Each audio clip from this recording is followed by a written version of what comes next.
Hello, this is Clifford Nicgorski, and I don't know about you, but I grew up very religious, and this is a Saturday morning, and growing up, Saturday mornings traditionally for me were spent going door to door, sharing Bible knowledge with strangers. We'd knock on the door, see if anyone was home. If they answered and were willing, then we would share a little Bible knowledge with them. So in keeping up with that tradition, I would like to share a little bit of Bible history with you guys. Today, I wanted to discuss Noah. And I know a lot of people, when they think Noah, they think Noah's Ark. You know, he was famous for receiving a message from God that a great flood was coming. And that if you were smart, you'd get on the ark with Noah. Noah would be out there. He took him quite a time to build the ark. And people started to gather, you know, they were like, what the hell is this clown doing? Building this big boat in the middle of the desert? What's he think he's doing here? This thing's huge. You're wasting your time. You're silly. You're goofy. You're a knucklehead. But he was going, hey, a great flood's coming, so you better take heed and join me. There's room for you. There might be a few animals on there. We got room for a few more, you know what I mean? So what happened was, you know, the flood came along, it started to rain, and people were like, it's raining. Interesting. And then it started to rain more and more and more. And that's when the people got concerned. But at this point, Noah was already sealing the ark up, and people were banging on the door trying to get in. He's like, sorry, you had your chance. I can't open the door now. It's too late. So a lot of people think about that stuff. You know, how did he have so many animals on the boat? How much feces must there have been on a daily basis, and who's in charge of cleaning all that feces? I mean, thousands of different species of animals, and certain reptiles, and all sorts of creatures living on there. There must have just been a lot of feces. And the thing that caught my eye, that was the most fascinating, was right after the flood, where once the water kind of started drying up and he had enough dry land, a lot of people don't realize that Noah was one of the first cultivators of plants.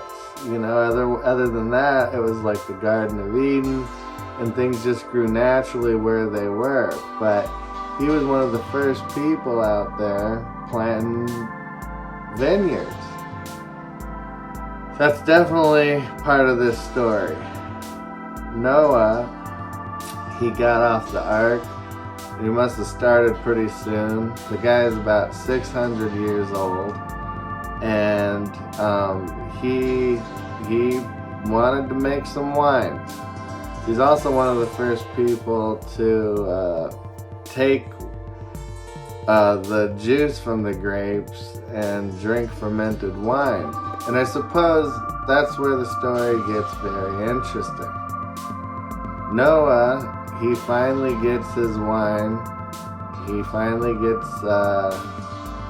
gets his wine going, and he sets up a nice tent, and I guess he thought he'd have himself a little bit of a good time. He had a little too good of a time, some may say. He got really drunk, like blackout drunk. And he had two younger sons, he had his oldest son, Ham. And Ham caught wind of this. He must have heard his dad up there hooting and hollering, having a little bit too much fun in that tent. And he went in there and checked it out. And sure enough, old dad was partying butt naked up there. And at this time, since the Garden of Eden was so recent, that was one of the things.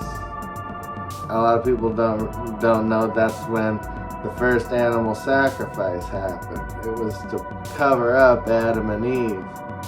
So he had the pelt going, and this guy was out there swinging that 600-year-old ball sack. You seen the guys at the gym. You thought that was bad? Add 520 years to that. This guy was partying, and he was nude. And Ham goes over there, and then he went and told his younger brothers about it. Like, oh, guys, you gotta check this out. You gotta come see this. And he's kind of making fun of him and shaming his father. And the younger brothers came in, and they entered the room walking backwards with something to cover Dad up with. And they didn't look. They gave him his dignity, and they kind of took care of him. They're like, okay, Dad, take it down a notch. You're getting a little wild up here. So some people speculate, and this is like the Dick Wolfs of the world. They always got to turn things into something sexual. I noticed a lot of people were speculating, a lot of Bible scholars, that his son had sex with his dad. And I don't know. I don't know where they're getting that from. But I guess that's just people, They always got to take it there. So that may or may not happen. But again, it's speculation. You can just do that with anything. You can take any story and add sex to it. But as far as the Bible verse is concerned, that didn't happen. But when Noah came to and realized what had happened, he cursed Ham's son. He didn't curse Ham. He said, you know what? Fuck your kid, man. And he cursed the next generations.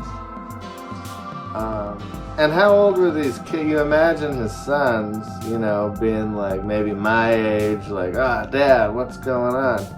But I mean, the kids could have been like 580 or something. At that point, that's pretty freaking old.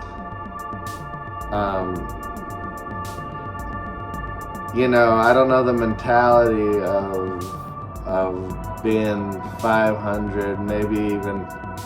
We start losing touch with our elderly at around 60, and we don't understand what their mentality is. They're got low T pills and boner pills, and I don't know what's going on with these guys. These men get a little wacky, so I can't even imagine what's going through someone's head and what their attitude is once you're getting 300, 400, 500. Now we're talking 600 years old.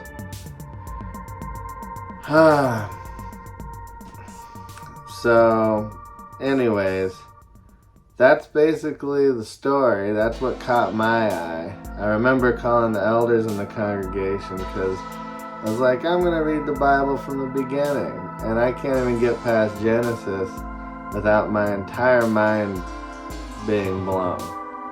So I'm going to leave it at that today. And for the next one, I think we'll pick up in the little city of Sodom. And there's some interesting action going on over there.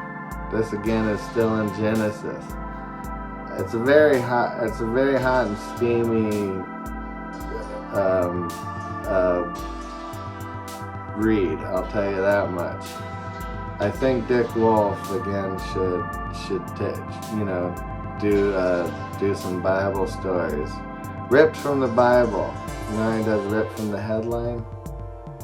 Anyways, so we'll get into that. See what Abraham and Lot got into in the city of Sodom. But until then, I hope you enjoyed, and I hope you have a wonderful day or evening, wherever you are.